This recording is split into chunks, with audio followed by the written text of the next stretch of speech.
Power Hour. The day I graduated the program, it was a hell of a day, right? They call it transitions, where the extension holds a big celebration once you graduate. You walk across the stage, they give you your graduation papers, you say a speech, everybody's rallying up, you bring your family in, you got the community here at the extension. And I remember having my mom there, and I had my son there.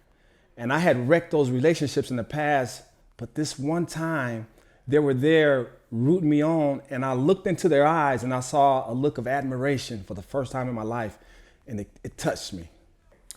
My favorite memory would be Thursday night, about 5 p.m. The parking lot would be absolutely flooded.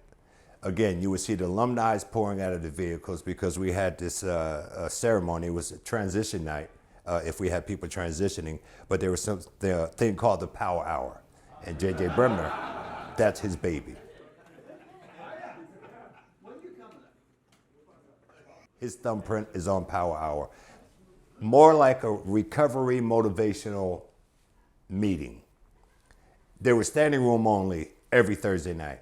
But it was at that time when you see the alumni and you would see the newest resident, and we always recognize the new residents coming in that came in either that day or that week. And then week after week, and month after month, you kind of watch the resident go from chair one to the back chair to becoming an alumni standing in the back. Some of my best memories down here are like the power hours, of course, you know, and the guys that I've met, watching the guys come through here and starting to develop good, strong networks, you know, to continue on with their sobriety. But one of my favorite things was with Mr. Burt. We had a counselor here, and this is one of my favorite stories, and rest in peace, Burt Scott, who was a legend here. Where he would tell his jokes, and everybody loved him, you know, but he'd tell his jokes, and it didn't even matter if they were funny, just the way he would deliver them. They were always funny, you know, and so, but that was, for me, it was a good memory, and it was very, very sad when he passed away. This man was actually the chairman of the board of directors at one time, and he was volunteering to do some special meetings with the guys because he was in recovery himself. And then we had an opportunity, and he was my personal sponsor in AA also.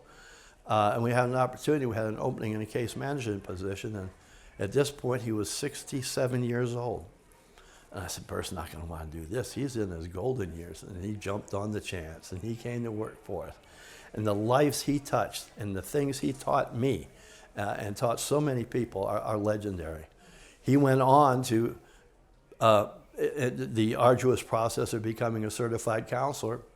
Age 69, he became a counselor. And at age 70, he was voted as the new counselor of the year at age 70. And I said, these things don't happen in the real world, but they happen here at the extension. Just things like that, just personal lives that have been transformed.